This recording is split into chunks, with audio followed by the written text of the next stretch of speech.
আসসালামু আলাইকুম। গত 23 জানুয়ারি 2025 আমি এনটিআরসি ভবনে শিক্ষক নিবন্ধনে গণিত বিভাগ থেকে ভাইভা অ্যাটেন্ড করি।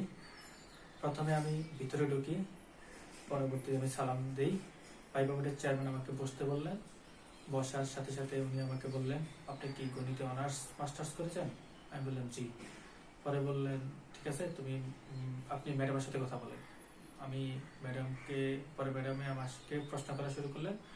বললেন যে আপনি গণিতের কি পারেন? আমি বললাম যে মোটামুটি পারি। পরে বলল, আচ্ছা ঠিক আছে। পরে উনি আমাকে প্রথম প্রশ্ন করলেন যে বৃত্তের একটা সমীকরণ লিখেন। তো আমি বৃত্তের সাধারণ সমীকরণটা লিখলাম, x² + y² + 2gx + 2fy + c = 0। পরবর্তীতে উনি আমাকে বললেন, এই বৃত্তের কেন্দ্র এবং ব্যাসার্ধ লিখুন।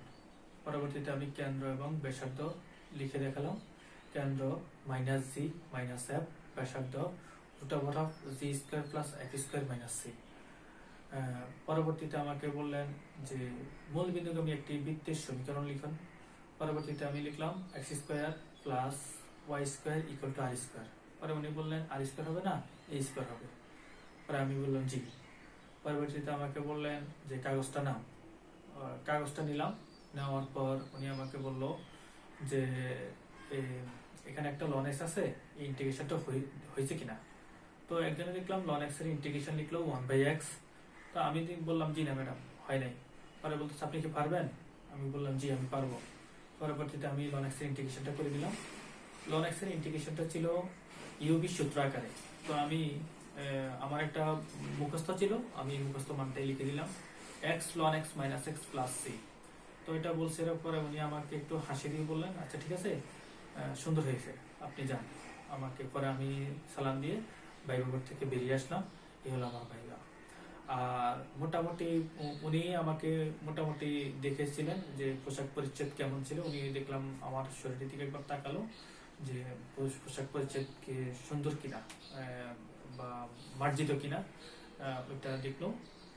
মোটামুটি ভাইভা বোর্ডের সবাই খুব ফ্রেন্ডলি আচরণ করেছেন, খুবই সুন্দর ভাবে আমাকে কোশ্চেন করেছেন। ভয়ের কিছু নেই। ভাইভা বোর্ডটা খুবই খুবই নমনীয় হয়, আমি যতটুকু আমার অভিজ্ঞতা থেকে বললাম। তো আপনারা ভাইভা যখন দিবেন, তখন ভাইভা বোর্ডের যে কোনো নার্ভাস ফিল না করে সবসময় ভাইভা বোর্ডের জন্য ভালোভাবে প্রিপেয়ার্ড হয়ে প্রশ্নগুলো অ্যান্সার দিবেন। আশা করি ওনারা পজিটিভলি নেবেন। ধন্যবাদ। আসসালামু আলাইকুম।